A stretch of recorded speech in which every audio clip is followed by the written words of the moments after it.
Well, good morning, everyone. I think we're starting to let people in. I'm actually in Oklahoma for my father-in-law's 90th birthday. So I don't know what the weather is like in Nashville right now. I know it's supposed to be like 108 here. So Jenny, what's the weather like in Nashville right now? Well, if you had to guess, Jim, what would you guess? I would guess that it's miserable and probably close to 100. Is that right? It's hot. You can tell just when you walk out the door at 8:30, it's going to be a hot day. All right. Well, so I'm out here where there's not a lot of trees, and everything is just miserable. And yesterday, I looked at the car thermometer and it was 103, but I think it's supposed to be 108. But the humidity, I think, is low, so it's not, it's not overbearing. But anyway. I've seen cattle, I've seen horses, I've seen all kinds of things that I could see in Nashville. I just saw them in Oklahoma. So anyway, well, you're getting a reprieve in the 108-degree weather out there because it's not humid, is what you're saying. That's right. I am. After this, I'm going to go get an icy. All right. So anyway, Brenda Wynn is on, our county clerk. Welcome, Brenda. And we'll see if anybody else. Good morning. There's Brenda right there. Brenda, good morning.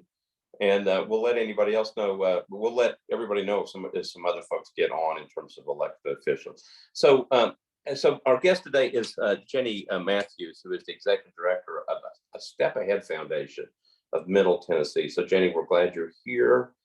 I usually ask an irrelevant question to get started, and so the irrelevant question is, what are those beautiful pictures?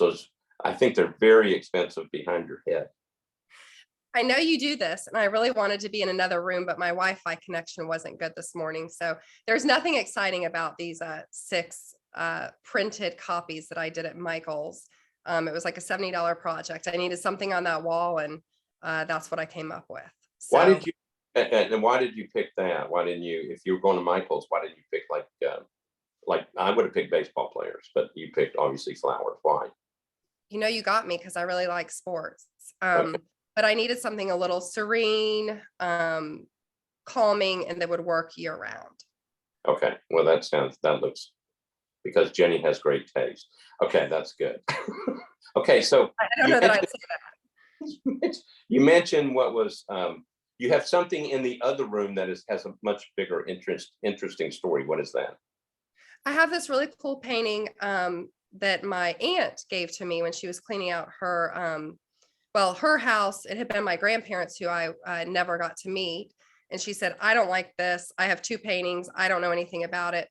Take them. And I thought, well, these look like real paintings. So I looked up the artist, Gene Mannheim. Come to find out, he's a famous artist. And he was married to like a great relative of mine.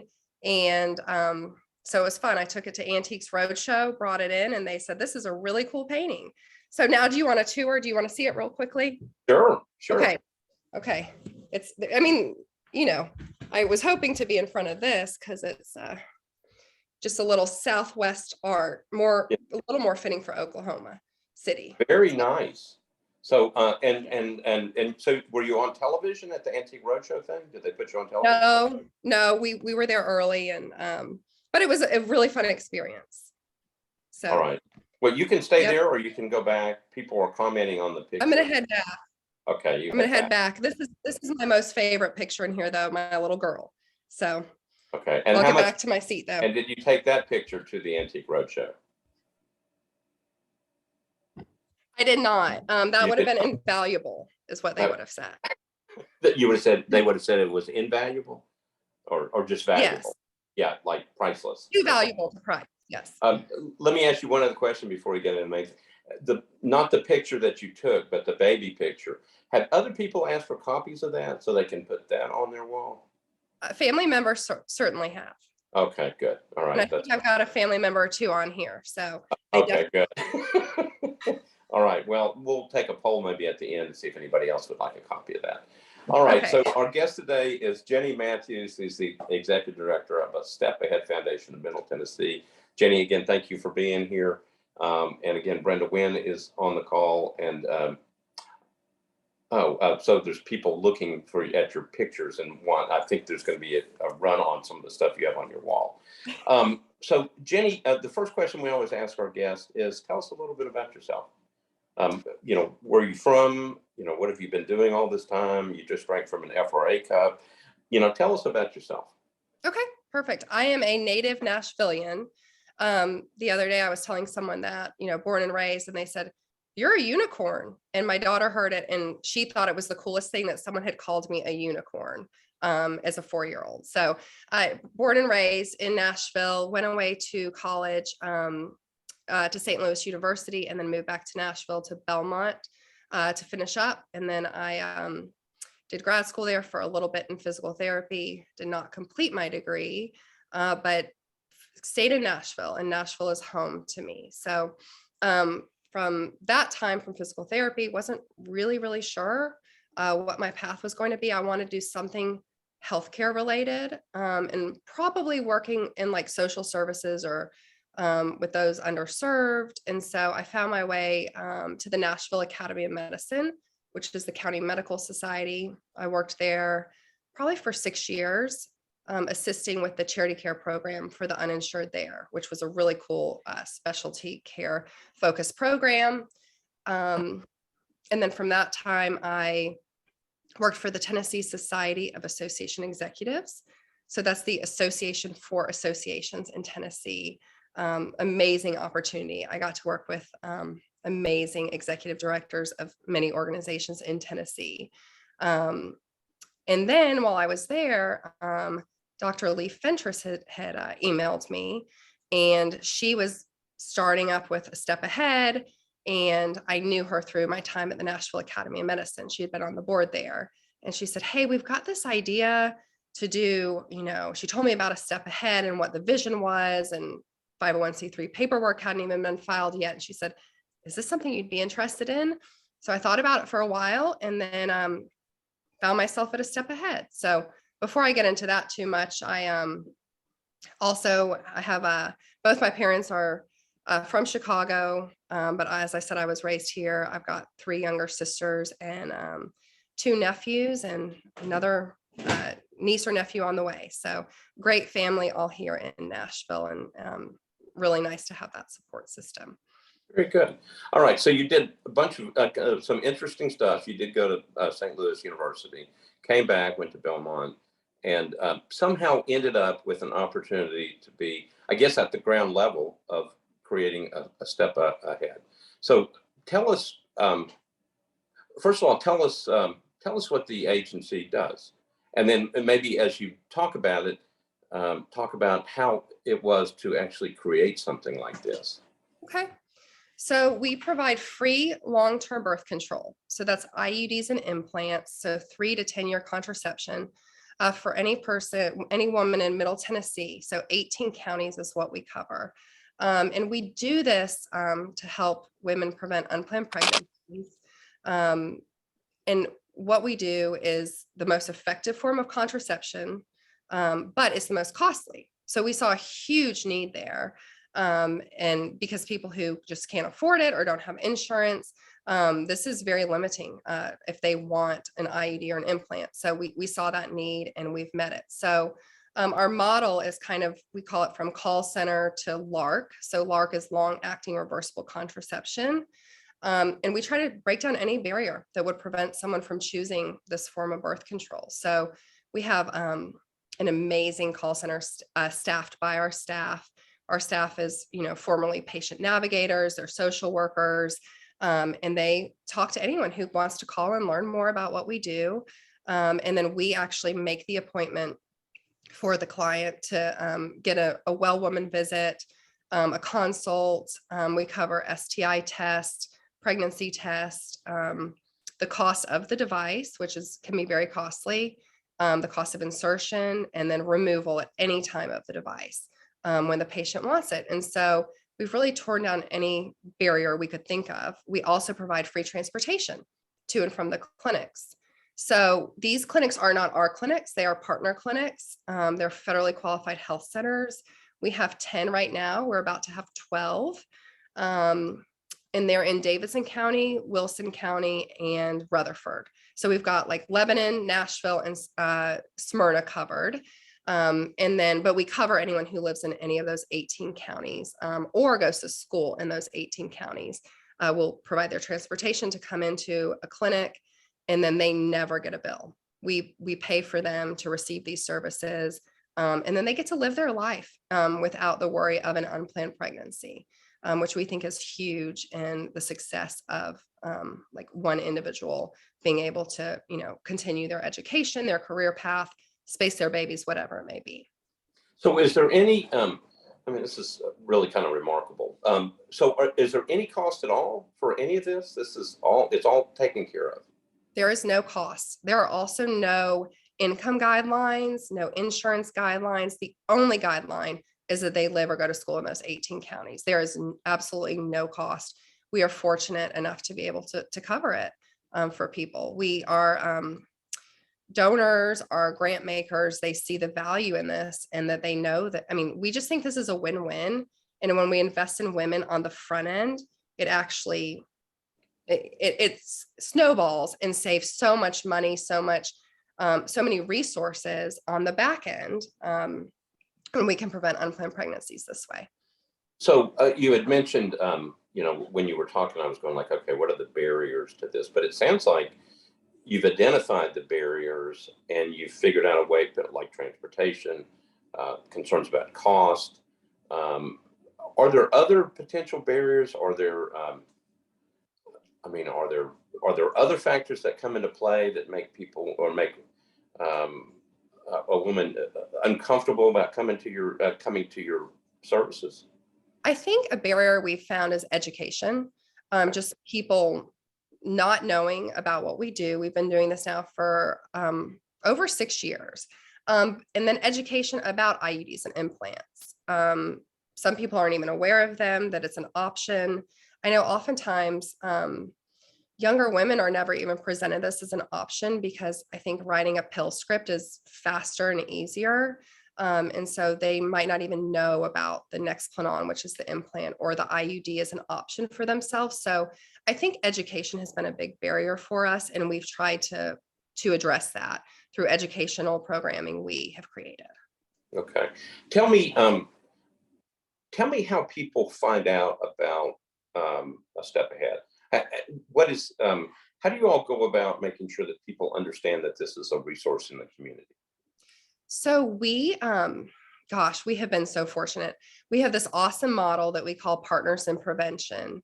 We'll take, for example, let's take CASA, for example, and we will come in and we will train their staff and their volunteers about the work we do. And then they can go and share in turn with those they're interacting with. So any organization in our community that we formally train, they have our information, we feel like they can be spokespeople for the work we do. So that's one model we have. Additionally, we have an education model where we come into different organizations. We have really many strong partnerships with substance use recovery centers, and we come in monthly and provide education for women who are in recovery and taking time to focus on themselves, and let them know that this is a resource for them if they don't want to get pregnant in the near future. And so that's another model, kind of that face-to-face education that we do. Of course, we have virtual education that we've shifted to. And then we have Real Life, Real Talk, which is a 3-part series geared toward a bit younger age group, where we talk about anatomy, consent, healthy relationships, all sorts of things that are really fundamental, we think, for high schoolers, where we can just focus on, things that we think they should be learning about from a relationship standpoint, consent. And so that's how we get a lot of our education out there. And then we're, of course, at health fairs, resource fairs, sharing our information to anyone that's interested. But we've really found this model when we see other organizations and they learn about us, they're like, can you come in? Can you talk to us? Can you talk to our participants? So that's been how we've really gotten the word out. And so you've been around for 6 years, is that right? Yes. Okay. And have you just seen a tremendous expansion in terms of the number of people that need your service, that use your service? We have, compared to last year, the first 6 months of this year. Granted, we've had more access a little as we're coming out of this COVID fog, but we've served 150 more women in the first 6 months of this year than we had last year. So we're certainly seeing a big uptick. And then just as the word gets out, we expanded 2 years ago to 11 new counties. And so we've done a little more rural health. So we've also seen an uptick there where we still, the majority of the clients we serve are in Davidson County, but we're seeing more and more outside of Davidson County. Okay. I wanted to mention that Councilmember Gloria Hauser is also on the call. Morning, Councilmember Hauser. We're glad you're here. Let me ask you this, because this goes back at least to some of the things I was concerned about in terms of education, abortion rights, and other things. The concern about particularly teaching, it got pushed back sometimes from certain folks who said we do not want to, it's dangerous or whatever to teach high school kids about sex education. I actually believe it's like, well, that's if people don't want people to get pregnant, you have to teach kids, because some kids will learn about it at home, they learn about it different ways, but you want to make sure they get the correct information. So that's part of what your A Step Ahead does, is they can actually at least teach younger people about responsibilities, things like that, relationship, and your service. Correct? Is that right? Yes, but I do want to be clear, we are not in the high schools. But what we've done is we've been creative about ways to interact with high schoolers and after school programs that are not school sponsored. So partnerships with, say, Martha O'Brien, Family and Children's Services, and others who are interacting with teenagers and providing education to them. We have like an opt-in form for parents to sign for their children to participate in education with us, so that everyone, is aware of what we're doing. The YW has been another really good partner with our kind of younger teen education.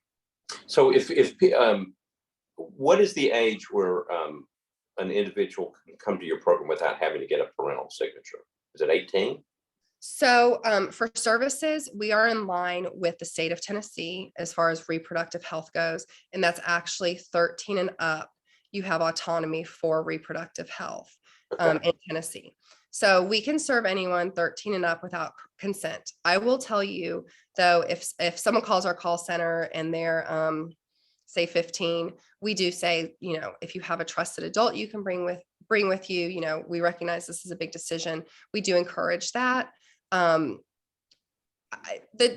age group is very minimal in who we serve, to be quite honest. If we're serving teens, it's 18 and 19 for the most part.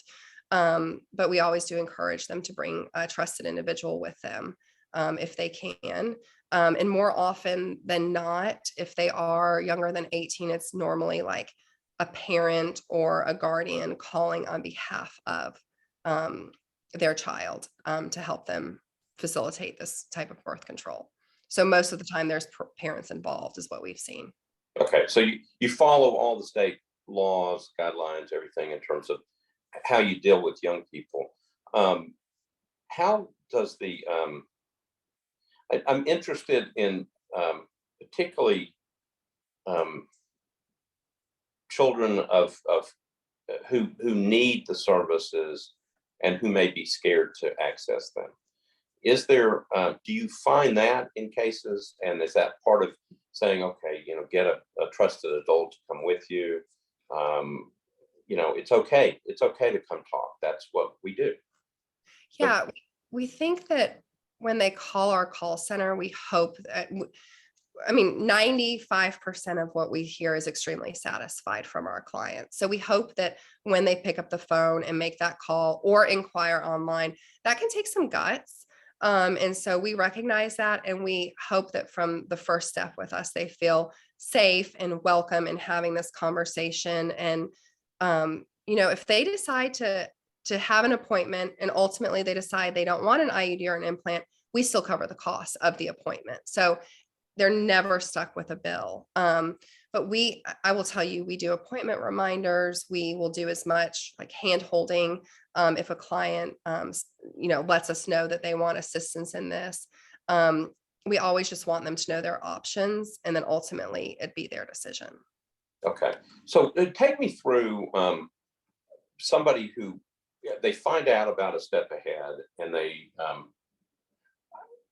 want to know, they have questions, they want to know about the services. So people, is the right step for people to make that phone call first? Can they walk in? Is there a place to just walk in and say, I need help? Or is the right way to do it is to call the number and then start the process that way? I think the most streamlined way is to call our phone number.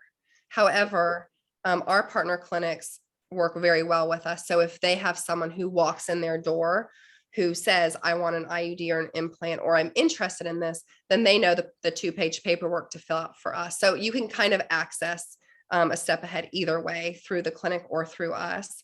But I would say if it's someone who's interested, who doesn't have a relationship with one of our existing clinical partners, calling us is the best first step. Everything is HIPAA compliant, and people should feel safe and secure giving us a call to learn more. All right. And what's the phone number? Do you have it memorized? I sure do. It's Okay. 615-671-STEP, which is also 615-671-7837. And I can drop that in the chat when I'm not talking. It just did. Perfect. Thanks, Joyce. Yes. All right. So tell me, okay, so somebody calls the number, and what are they, when they call, what are they're going to get somebody, you obviously have a call center that answers the call 24/7? No, now we're Monday through Friday, 8 to 5. We used to be 24/7, but we couldn't help people in the middle of the night because the clinics weren't open. So we really felt like it added an extra layer of we'll call you back. So we are Monday through Friday, 8 to 5. And it is our staff. We used to be outsourced, and I'm just really happy that our staff is now answering the phone call. I know our client experience has just improved greatly because of that. And we have a script and we walk through it with them. 9 times out of 10, we don't even have to walk through the script because they call and they tell us how they heard about us, where they live, their age already on before we even get through those questions. I'm just trying to gather more information about what we do. Okay. And then from there, if somebody says, okay, I want to take advantage of the services, then an appointment is made. Is that what happens? What's the next step after the initial phone call? So we actually make an appointment in real time for them, which is really amazing. And typically we can get them in, right now our providers have opened up availability within 3 to 7 business days, which is in healthcare unheard of, to be able to call and get established as a new patient somewhere. So usually within a week we can get them in for their consults. And then oftentimes, and we also can do telehealth, Jim, which is really neat for those who, just want to explore, don't know what they want. Their first appointment can be telehealth, and then we can get them scheduled for their insertion. And actually, once they have that first visit with the clinic, they're autonomous in that relationship with the clinic. We back out. They fill out a consent form at the clinic. We also email it out so that if they want to do it in advance, they can. And then they get to kind of establish that relationship with the provider and decide what's best for them. And then we get the bill. And it's really as straightforward as that. I will tell you, we are enhancing our kind of collaboration with other nonprofits through some grants we've recently gotten. And we expect we will be able to connect people, kind of do a screening if they'd like, if they need other services outside of this reproductive health care. So, do you have housing needs? Do you have transportation or food insecurity? And really screening them for other things to hopefully be able to connect them to other partners rather than us being so siloed. So we're pretty excited about that. And we plan to launch that early next year. Okay, so basically, it sounds like what a step ahead does is it serves as a portal for people who are looking for for both information and resources. So people come into the phone lines. They could come to one of your existing partners, but most likely they're going to come to the phone lines. They're going to get the consultation, or at least initial discussion on the phone. And then if somebody wants to proceed ahead, then you all establish an appointment with one of your partners for, is it initial consultation?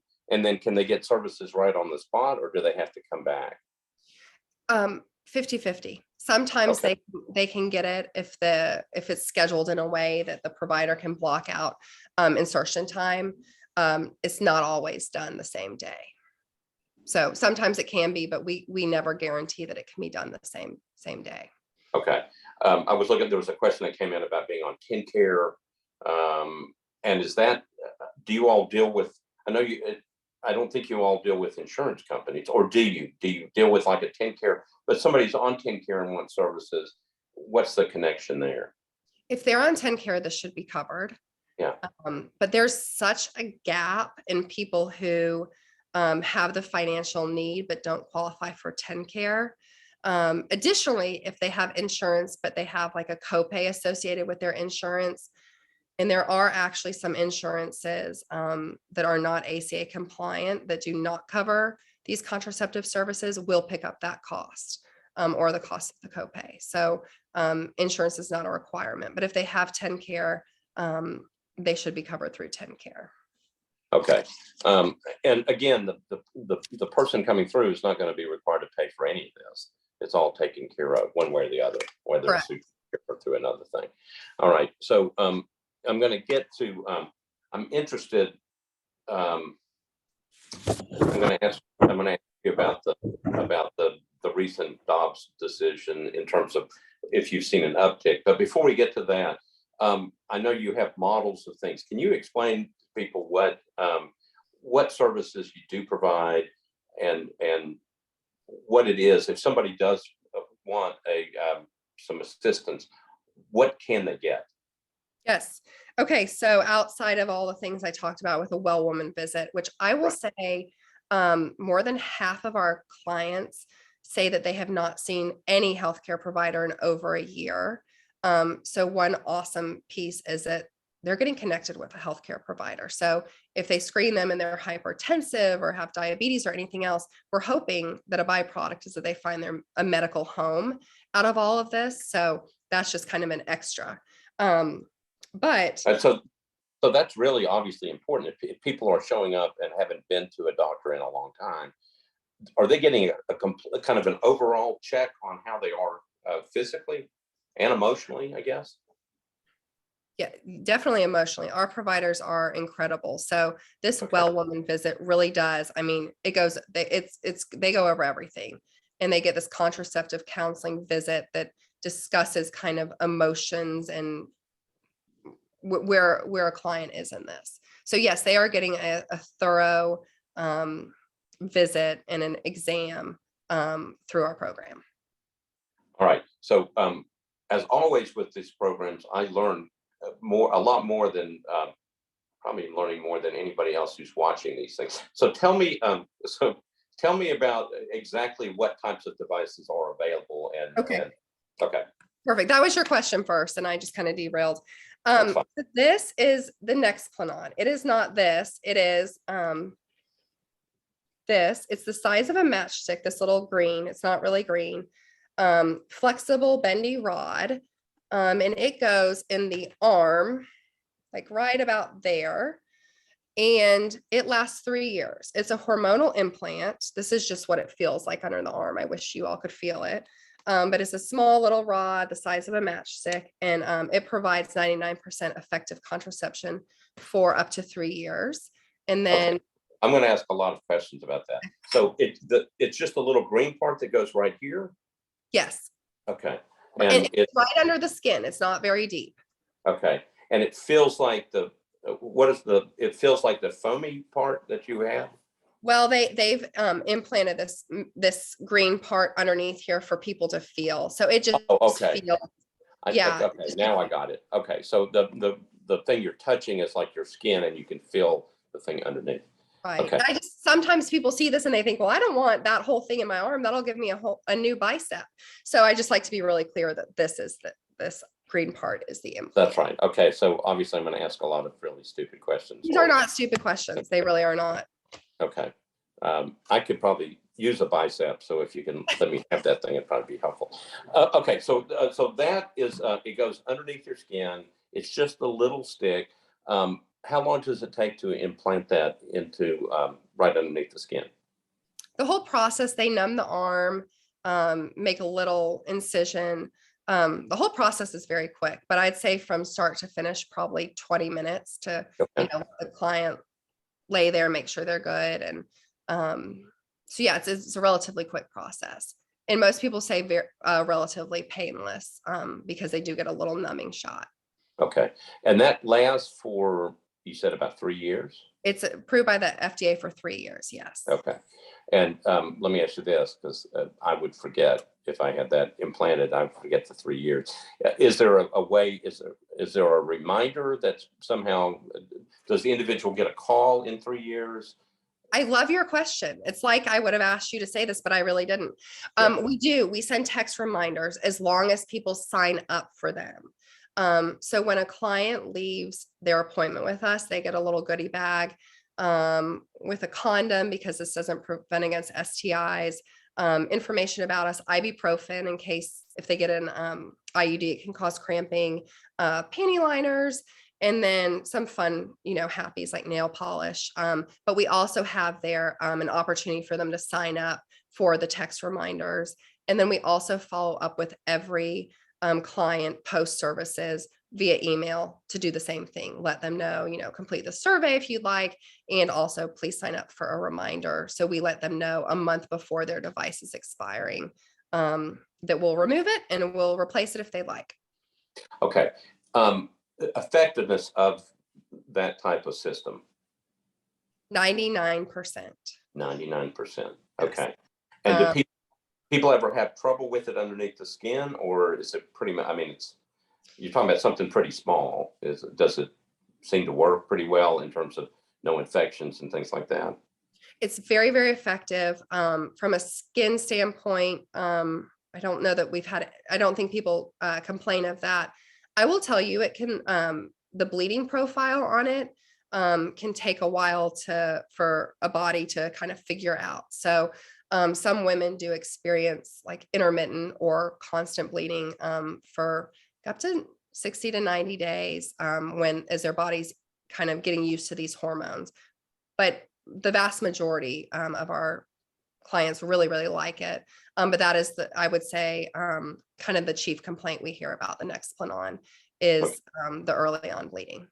Okay. Let me ask you this. If use myself as an example, if I had something implanted like that and all of a sudden I forgot, can it stay in there forever in terms of the implant? If I just forget if I've had it in there for 5 years, is there any problems? Or its effectiveness goes away, but you just left it in there.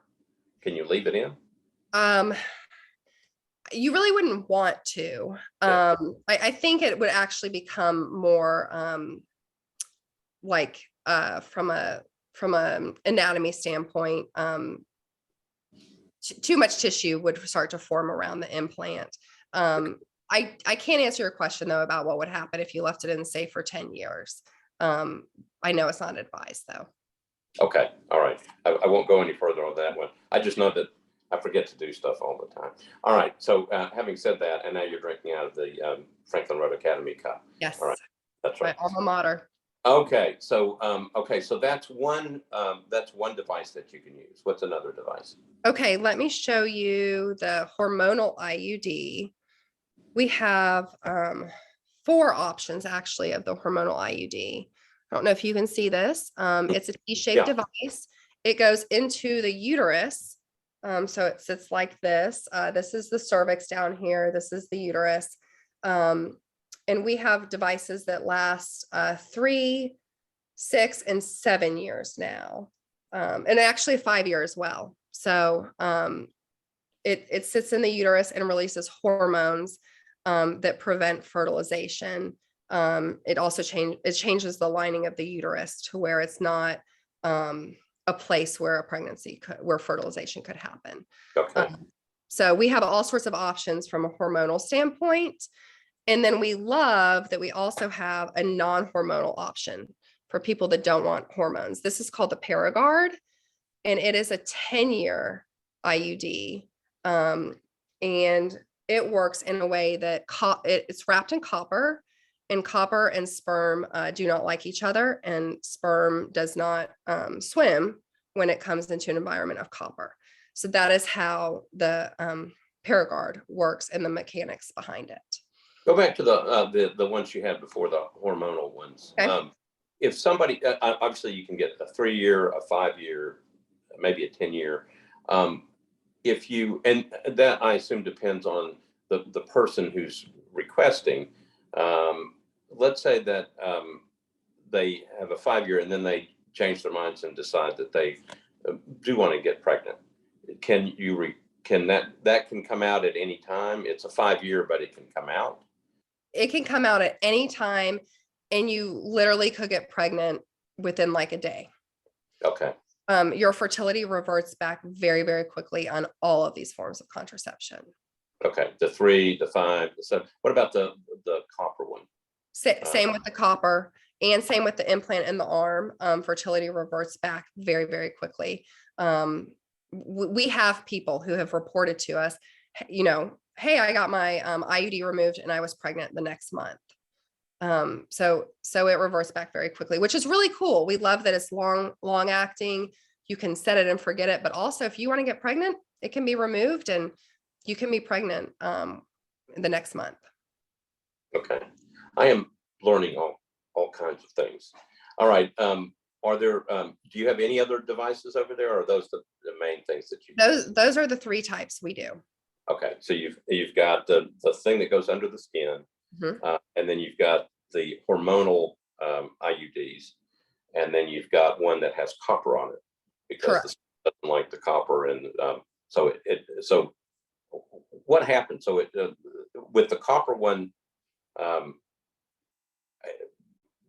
does the sperm die, or it just doesn't go any further, or how does that work?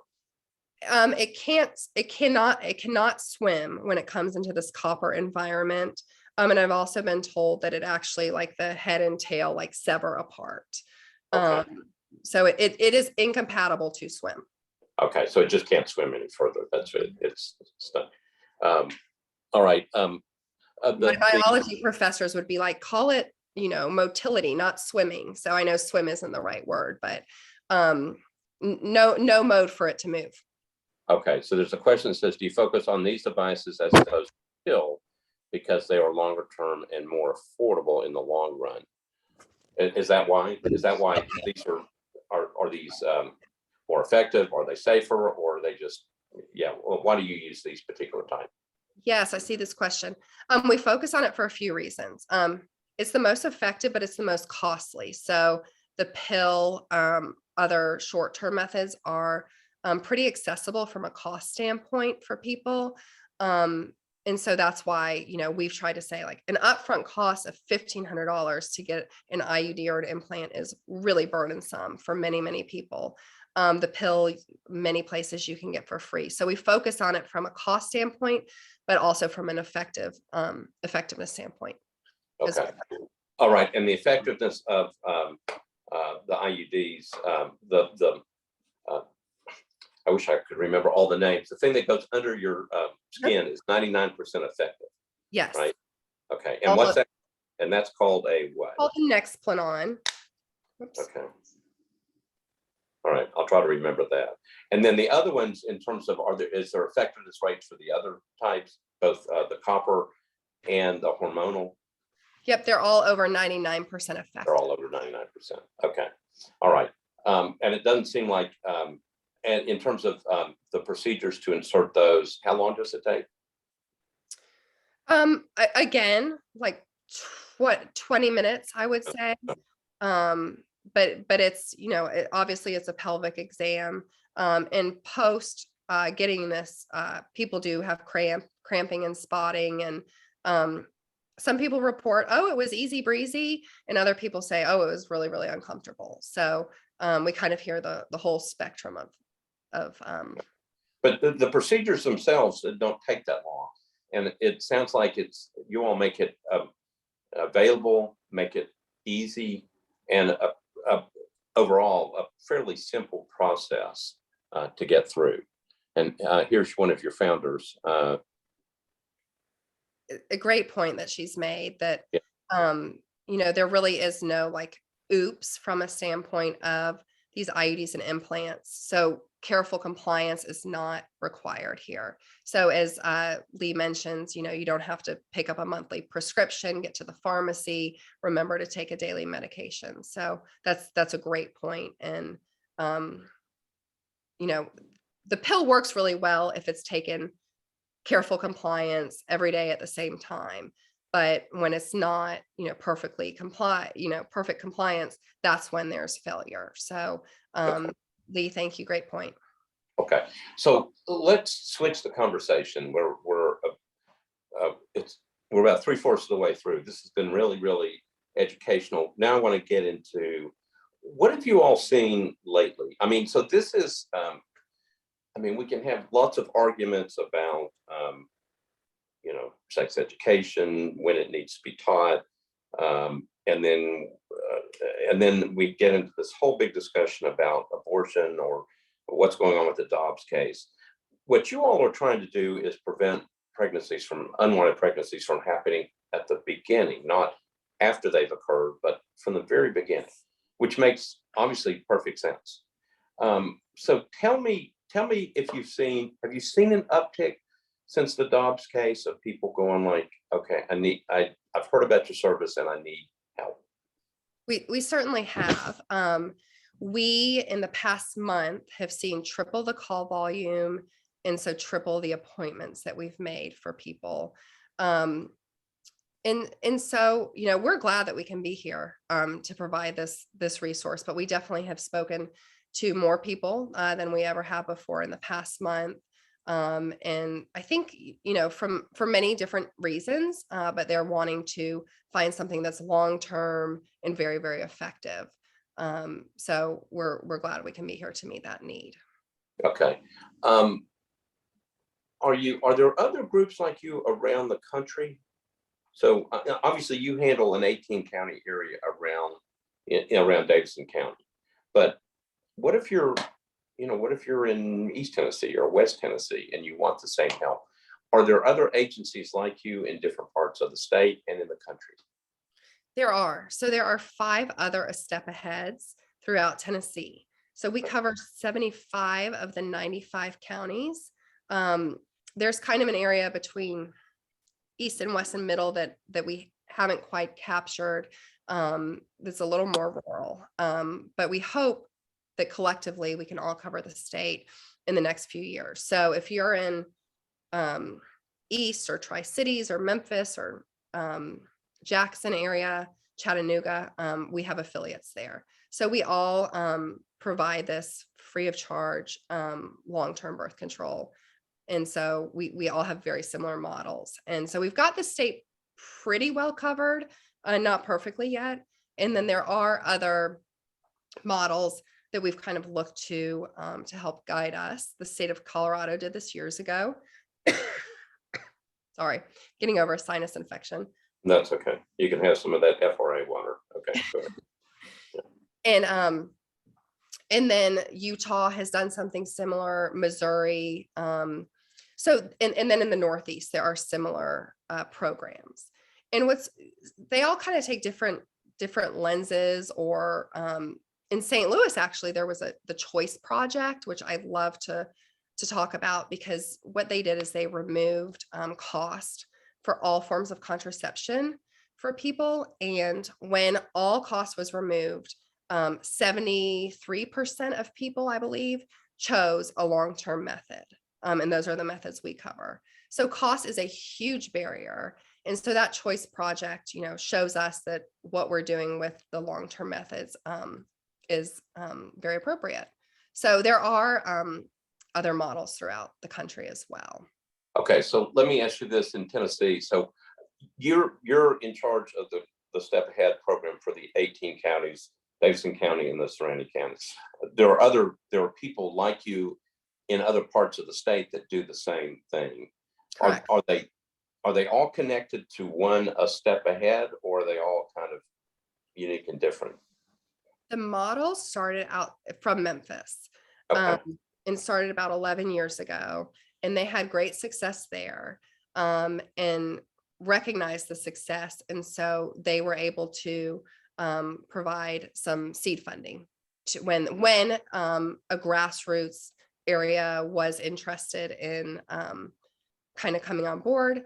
Then they provided that seed funding. So I believe we were the third total, a step ahead to get started.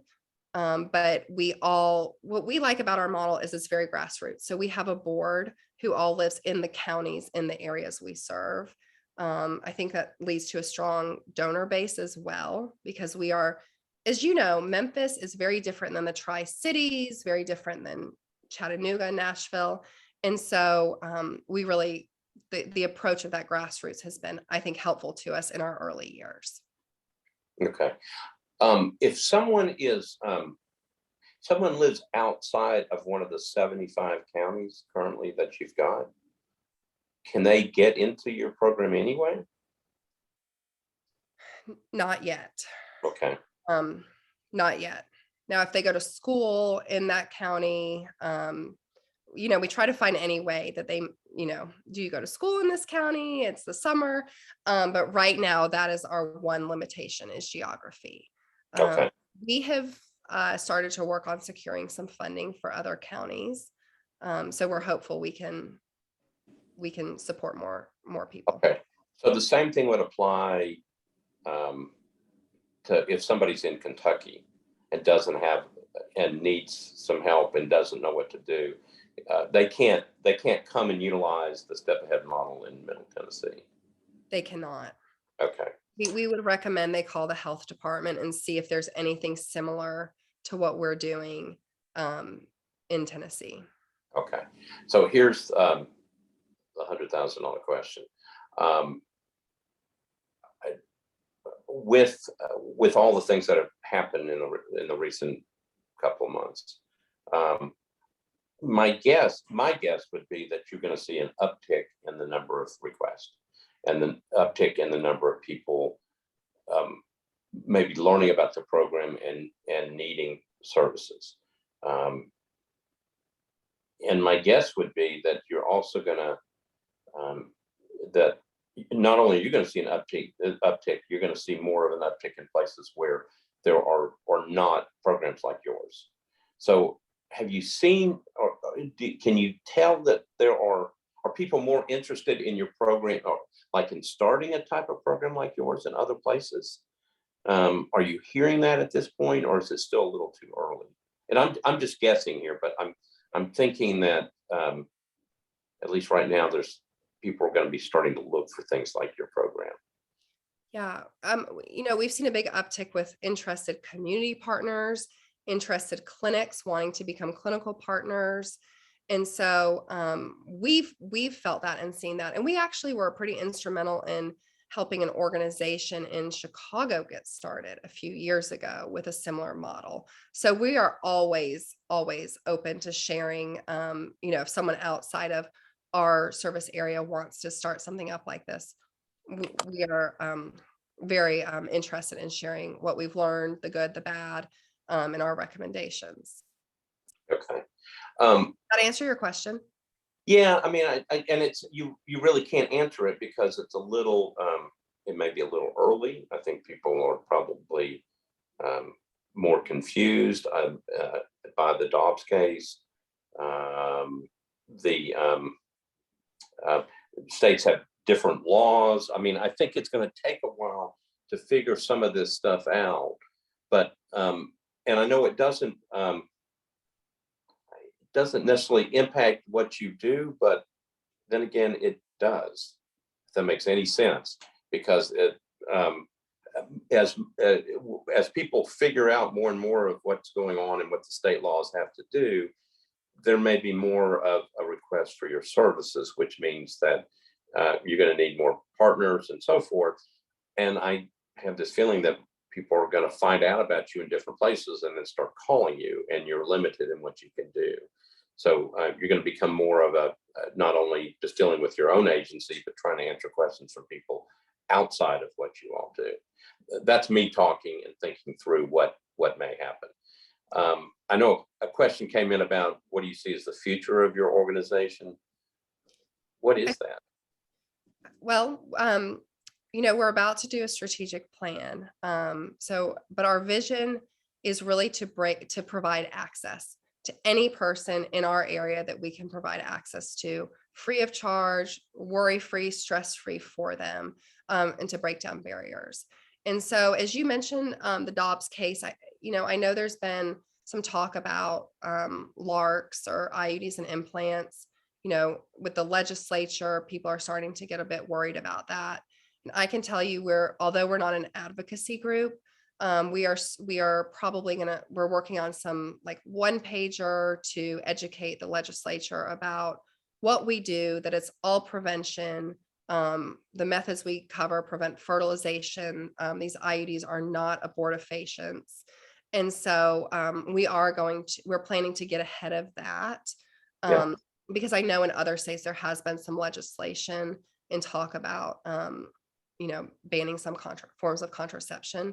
So we definitely want to make sure we're very, very clear on that front. So the big hope and dream here is that everyone who would want to know about us will know about us, and we can provide those services. I will tell you, our infrastructure, we're ready to grow. We're ready to meet the need. We just posted for another position to help kind of with our call center and outreach. And so we're ready to meet the need that we're expecting that we'll see. I think your organization is going to become even more important in the next several years. So tell if people want to learn more about A Step Ahead, best place to do it is a website. Yeah, our website's a great place to start.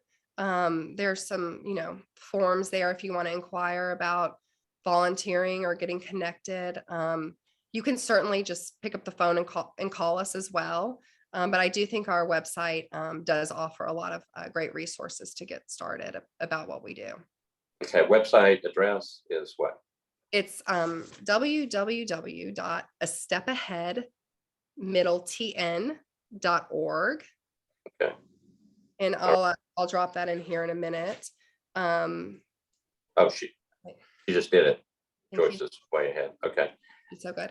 That's a great place to get started. Also, follow us on social media, because we do a great job with social media. We end up finding a lot of people that we connect with, whether it be client, volunteers, donors, that way. So I think our social media is pretty fun. And we also throw in some education on social media. Okay, so you take volunteers. Volunteers Mhm. can help. So if they want to volunteer, if individuals on this call, or if we run into people that want to volunteer, they should go to your website or just call. Is that the best thing to do? Either way, we'll take a volunteer any way they want, but there is a volunteer form on the website as well. Okay, and what can you do if you volunteer? Yeah, we have some different opportunities. We of course have like admin work, end of the year stuffing letter mailers. If you're in the kind of health field, we have some educational opportunities, and then we have plenty of tabling outreach opportunities for people to hang out with our staff at a community event to kind of get the message out about what we're doing and just interface with the general public. Okay, and if people want to donate, that's okay too. So the best way to do that is to go online. Do you all? Yeah, go ahead. So go online. Yeah. Yep, online. We've got a donate button in the top right-hand corner. We have a monthly donation option, which we really are seeing a lot of people take advantage of right now. And we are always open to donations, because that is how we are able to continue doing what we do. So you all have any big, like a big fundraiser, or is it all strictly right now going through online and just accepting donations that way? We have an annual fundraiser. We'll do it again in April. We don't have the date set yet, but I'll make sure if anyone's interested, they can when they hop online, the first thing that will pop up is to subscribe to our newsletter. And at that point, they would be notified once we get a date set for that. And then we have little small pop-ups throughout the year, but we don't have anything scheduled right at this moment. Okay. Well, so people should go to the website, sign up for the newsletter, and then they can get involved, and they can volunteer, they can donate, and then they can be a part of something that I think is really, really important. So Jenny Matthews, Executive Director, A Step Ahead, Foundation of Middle Tennessee. Thank you for being the guest. This has been really, really informative. I've learned quite a bit. And again, this is not you talking, this is me. I think your agency is going to become, first of all, it's vital now, but it's going to become even more vital and more important in the next several years. So anyway, thank you for being our guest. Our guest next week is Lori Shinton, who is the CEO of Hands On Nashville. So anyway, we look forward to that. Jenny, again, thank you. Love the pictures, love the paintings. And if people want a picture of Jenny when she was a little baby, I guess get in touch with her. Okay. Everybody have a great weekend. Be safe. We'll see you next week. Jenny, thank you. Thank you. It's been a pleasure. All right. All right. We'll see everybody next week. Thanks, everybody.